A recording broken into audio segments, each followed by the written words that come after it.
So the biggest difference I see between the elite players in the world and everybody else is just the ability to strike the ball consistently and powerfully. Now, with the best players in the world, what you see is from a good setup position, they make their swing, they hit ball and then ground first, a nice centered strike, they get their low point ahead of the golf ball so the club's moving down, they de-loft the club into impact, and they hit the ball a long way because of their club head speed. Now, it's not only that they swing the club quickly, but by de-lofting the golf club, they get more energy from the club head into the golf ball. But unfortunately, with most golfers, certainly that I see face-to-face and on any video stuff that I do from golfers around the world, you don't see this impact position. You see more of this impact position. And then the shot we tend to see, even from a good setup position, the ball launch is much, much higher. So we can see there, well over 30-degree launch angle. The low point's actually behind the ball. So the club's traveling up and a massive loss in distance, even though I've still generated great speed. Now, even though that one wasn't massively offline, when the golfers are coming in this way into impact, we can see how much that club face is moving around. So they struggle with strike, they struggle with direction, and struggle with distance. And if you struggle with those things, as a general rule, it makes it really hard to hit good, consistent, powerful shots.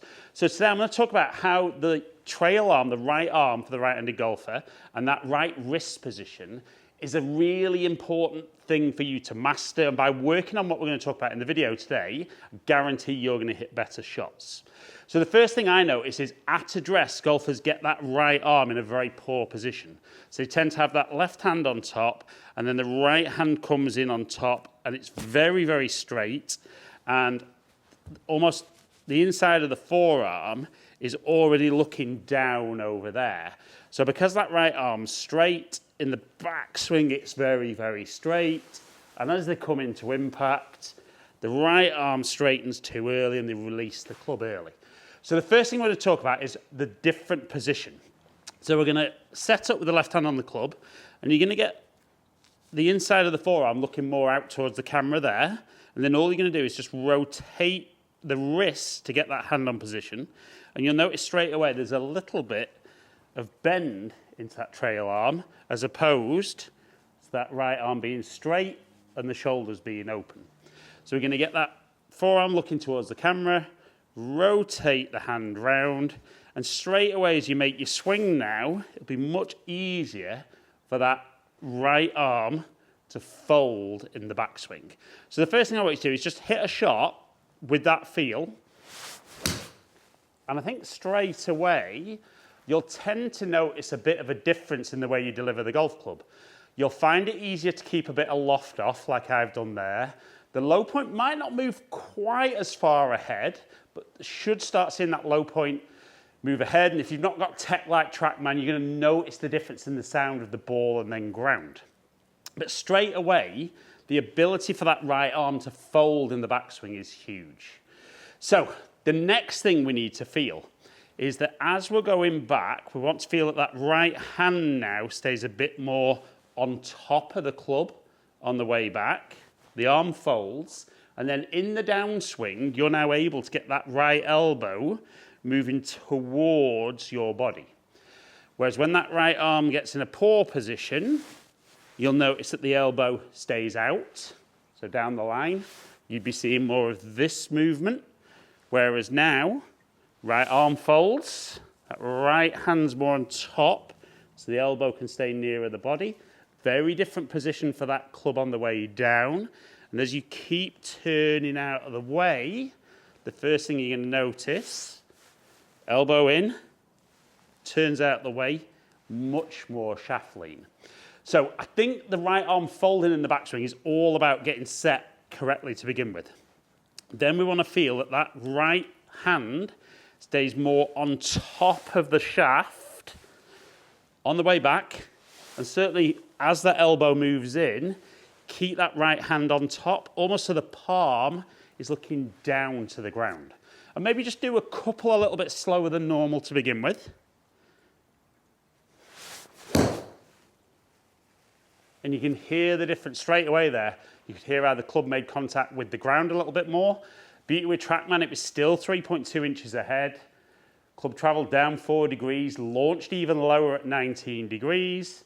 And again, even though I took speed out, a great carry at 161. So this right arm and right wrist is so important if you're going to start delivering that club better. So I'm going to do one more slightly slower one. Good position at address. Let the arm fold. Let the elbow get into the side. And again, very consistent.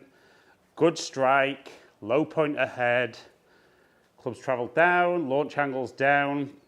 And a little bit further. And then once obviously you're going to hit a few more balls than I've done in the video, but once you've done a few taking speed out, then you can start building that speed back in. You might find as you put speed in, you lose a little bit of awareness as to what you're doing. So make sure at address, everything's good. Let the arm fold and then elbow in to the body on that downswing move. Now, strike wasn't quite as good, just a fraction towards the toe, but clubs travel down again, launch angles down, and again, even with a little missed strike, still a great pickup in distance. Now, I do appreciate, and I've done videos about this, about kind of that lead hand, but sometimes for the right-handed golfer, it's a little bit easier for them to focus on what they're doing with the right hand because that's their dominant hand. And most right-handed golfers would probably say, I've got loads of idea what I do with this, and I've got no idea what I do with this. So again, make sure that setup's good. Get the forearm facing the camera, rotate the hand on. That'll take care of the backswing. The only thing you need to think about is keeping that right hand more on top, then elbow into the side, and keep that right hand on top to compress the ball and deliver the club in a consistent, powerful fashion.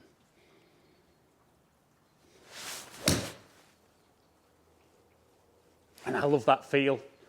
Again, we can see good strike, low point ahead, clubs travel down, really de-loft in the club, and again, more distance. And it's almost for me, I suppose doing this video kind of reminded me about this is something I've worked on in the past, because I was definitely as a kid much more this way as I released the club. And I think I was pretty good with it, but I used to hit the ball quite high, not very far. Whereas as soon as I was able to get that feel at impact, and that's the key. Can you match that thought with that feel initially in practice and then taking it to the course so that you can stand up there, change that routine of how you set up, have that thought, have that feel, and start hitting some of the best shots of your life on a more regular basis, get those scores down, and it does make golf so much more fun.